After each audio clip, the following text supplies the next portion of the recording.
Voting rights for black people has always been an issue in the history of the USA, despite legal advancement over the years. It has been an issue because the white supremacists are making it harder and harder for black folks to vote in the USA. They are using voter suppression and tactics that are ensuring that black people are just made hard for them to vote in their own country, in the US. So guys, on today's video, I want us to listen to this lecture by Professor Carol Anderson and get to understand deeply what the issue with voting of black people in the US is. Let us watch this video. Wow. With that kind of intro, it feels like I could almost do something. And I want to thank the John Adams Institute.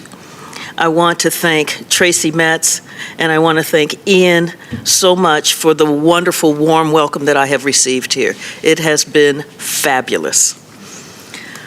But we're going to talk about America. And we're not going to talk about America in terms of that wonderful myth history that gets laid down. We're going to talk about America. And so I'm going to start off with talking about a black veteran.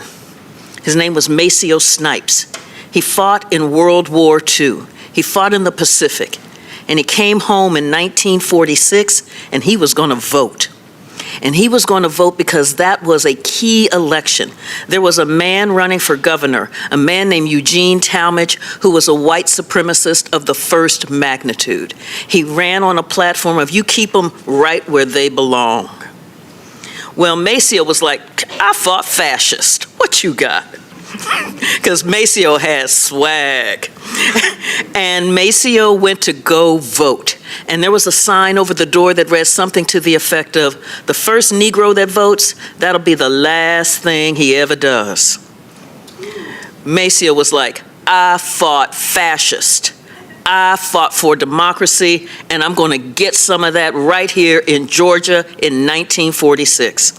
And so Maceo went into that voting booth and he cast his ballot. And it was not for Eugene Talmadge, I'm sure. He came out, nothing. He went, ooh, cool. He goes home, nothing. Yeah. A few days later, knock on his door. Maceo comes to the door and there's a white man there. And he says, would you step out? And Maceo's like, sure. And he goes and he steps out on his front porch, and then 3 other white men show up and he hears ch-ch. It was a firing squad. And they laid Maceo out. It took him several days to die. But the message was clear. You vote, you die. You vote, you die. You vote, you die. And remember, this is 1946, after the Nazis had been defeated. This is the kind of physical violence that we think about when we think about Jim Crow, when we think about disfranchisement. But I want to bring us back to another kind of violence, the violence that I call bureaucratic violence. Because it is that bureaucratic violence that does enormous damage. And that bureaucratic violence then sanctions the physical violence that laid Maceo Snipes out. That bureaucratic violence, I'm going to take us back to 1890. Yeah, because I'm a historian, so we're going to go back in time a bit.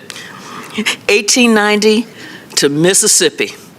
And I know you might be surprised that I'm going to start in Mississippi, but don't be. In Mississippi, what had happened was that African American men, because in that time only men could vote, African American men were aligning with poor whites and voting in governments that were about how do we dismantle this capitalist system that is oppressing us? How do we put in place policies and politicians who believe that when you work, you should be able to have a living wage? How do we do that? And so as they were joining together, the powers that be looked at that alliance and said, oh, we got to stop this. We cannot have this. And so they started hollering, voter fraud, voter fraud, voter fraud. We need to have election integrity. We need to clean up the ballot box. We need to ensure that our democracy is strong and free of all of this fraud. That's all we're going to do. And so Mississippi rewrote its constitution. It's called the Mississippi Plan. And the Mississippi Plan was, how do we stop black folks from voting without saying we don't want black folks to vote? Because there was this thing called the 15th Amendment in the Constitution that came after the American Civil War.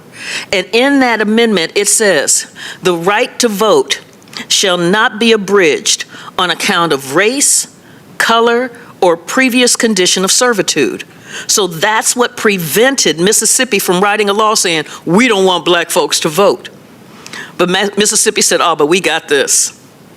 What we're going to do is we're going to use the legacies of slavery and make those legacies the access to the ballot box. And we're going to make it all look legitimate. So, how do you do that? So you say, oh, democracy is expensive. You know, holding these elections are so expensive. You've got to have all of these ballots. You've got to have people who are taking the ballots. You've got to have people who are counting the ballots. So if you really believed in democracy, you would be willing to pay a small fee, a poll tax, in order to be able to vote. Now, it sounds legitimate on its surface, except that small fee, because of centuries of unpaid labor, followed by the black codes, which tried to reinstill slavery by another name after the Civil War, followed then by sharecropping, meant that that small fee amounted to 2 to 6% of a Mississippi farm family's annual income. And that poll tax was due every year. Imagine paying 2 to 6% of your annual income to vote, the poll tax. But the Mississippi Plan was like, you know, but there are some black folks who have a little bit of money. And so they're going to look at that poll tax and go, what? So we're going to add another hurdle. Another hurdle was the literacy test. And again, it's going to sound legitimate, like a protection of democracy. And saying, you know, we really want to make sure that the folks who are voting understand our laws, our value systems, understand what we are, who we are. So we don't think it's too much to ask that they read a section of the Constitution. Now that might sound like, well, yeah, you want an informed electorate. The problem is, during slavery, the enslaved were banned from learning, banned from being educated, banned from literacy. If they slipped up and showed that they were illiterate, they could be killed or they would be tortured, sending the message to the rest of the black community, don't you learn anything? Family, today's story starts in 1946 when Matthew Snipes came after the World War and he said he wanted to vote. And when he reached the poll station, it was well written that the first black person to vote will be killed. But he said, you know what? I must vote. I am a citizen of this country. Then he proceeds to vote. Then what happens next? He gets these visitors from the door who are white supremacists, and these people proceed to killing him. Then the professor talks about incidents from a decade ago, or rather a century ago, in the late 1890s, where she mentioned that these behavior started long time ago, immediately after slavery. So what they used to do for black folks could pay poll tax before they could vote. They understood that the black people were not working. Most of them could not afford that poll tax. So they had to put poll tax in place to ensure that the black folks are just removed from the decision of voting. Because when you put a tax to these, it would mean that now most of the black people will not be able to afford for them to vote. They just scraped black people away from voting, and you wonder, why were they doing this? They were afraid that black people will come and just remove them from these position of power, and after that they proceed to add on another thing just to ensure that black folks could not get these voting positions. They proceed to add another issue, which is the literacy something, forgotten the name. They put this literacy test rather, where they'd ensure that black people must go through this test for them to be able to vote, because they know very well that during slavery black folks were exempted from education, and they did not want for black folks to learn anything, because they knew that information is power, knowledge is power. They did not want black folks to have wisdom. So what they did was ensure that these people could not study, these people could not learn anything. So the literacy test just ensure that black folks could not vote, because they were not learned in that time, because they refused for them to learn. So they've always fought against black people. They've always worked so hard to ensure that black people are not able to exercise their democratic rights, which is voting. I proceeded to do more research in regards to this same issue, and I noticed they did have many tactics to ensure that black folks could not vote. There's this post Reconstruction era, where after the civil wars, in the 15th Amendment of the 1870s, they granted black men the right to vote. However, during the Reconstruction era, southern states implemented various strategies like the poll tax, which was just mentioned, and some literacy tests and grandfather clauses to prevent black people from voting. They also came up with this law known as the Jim Crow laws. And these Jim Crow laws are laws which were in place from the late 19th century until the civil rights movements. These laws institutionalized racial segregation and further entrenched barriers to black voting. Then they came up with some voter suppression tactics, including the modern voter ID laws. Some states have enacted strict voter ID laws that disappropriately affect black voters, who are statistically less likely to have a required identification. They also used some ways like the voter roll purges. States periodically remove inactive voters from their rolls. However, this practice can disappropriately impact black voters, particularly if they frequently or are less likely to respond to the verification notices. They just had to find ways that ensured that black people will not vote in the US. Then there's this Shelby County holder, which is a 2013 law. The Supreme Court decision in this case effectively weakened the Voting Rights Act of 1965, which had provided federal oversight of voting laws in states with histories of racial discrimination. The ruling removed the requirement for these states to get federal approval before changing voting laws, leading to risks of voter suppression efforts in many states. Let us continue listening in to what the professor had to say in regards to this same issue.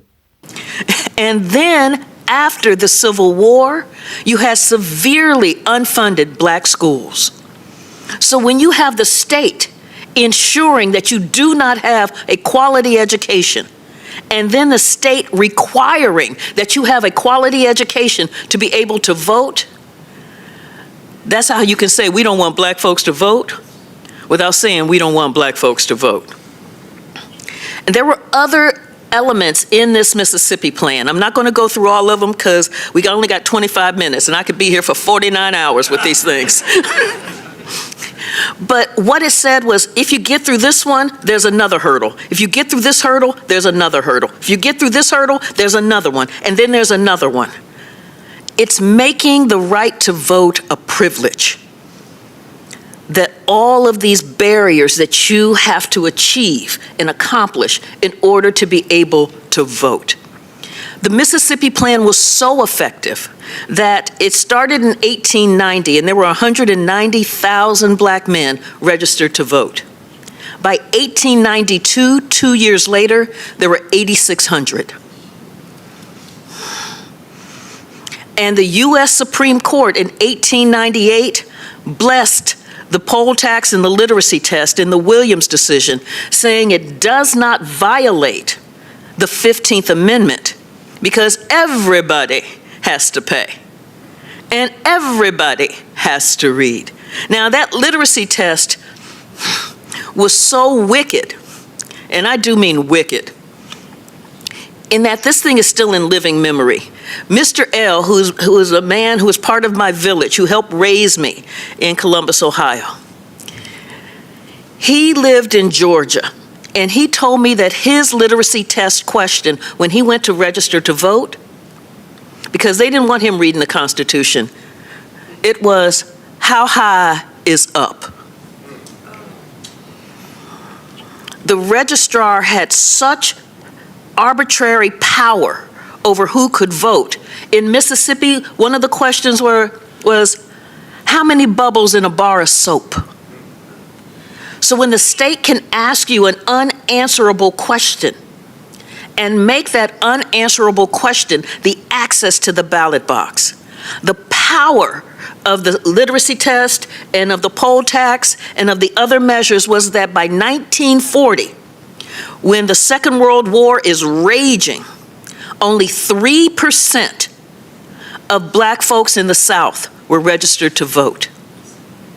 And in the United States of America, in the South is where black folks lived. The vast majority of black folks lived in the South. Only 3% were registered. This is part of why you see this massive, massive civil rights movement. This movement to make democracy real. This movement to break the back of Jim Crow. This would lead to that cinematic explosion in 1965 on the Edmund Pettus Bridge in Selma, Alabama, where you see John Lewis and Hosea Williams and 600 nonviolent protesters behind them, coming in a massive clash with the Alabama State Patrol and Sheriff Jim Clark's posse. It was horrific. The tear gas, the whips wrapped in barbed wire, the horses trampling over people.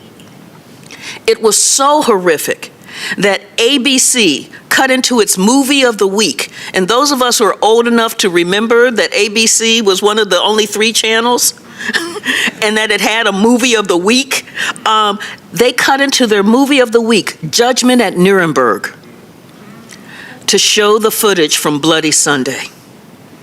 The nation was shocked because they had heard that there was something going on, but they didn't think it was that. And so seeing it just shocked the nation. And it led to eventually the passage of the 1965 Voting Rights Act. That Voting Rights Act was landmark legislation because what it did was it had what they called the pre-clearance provision. So a state that had a history of discrimination and used one of those Mississippi Plan devices had to get all of its voting laws and policies okayed first by the U.S. Department of Justice or by the federal court in Washington, D.C., before they could implement it. Prior to that time, they would implement one of these discriminatory laws, one right after the other. There would be lengthy court cases, lengthy litigation, and meanwhile, these elections are happening with this discriminatory process in place. This was to cut all of that mess out. And for the most part, it worked. Just to give you a sense, in Mississippi, where we began, in the early 1960s, only 6.7% of African Americans were registered to vote in Mississippi. And I'm here to tell you, Mississippi got some black folk. And when you've only got 6.7%, you can see the power of Jim Crow, the power of bureaucratic violence laced with the physical violence.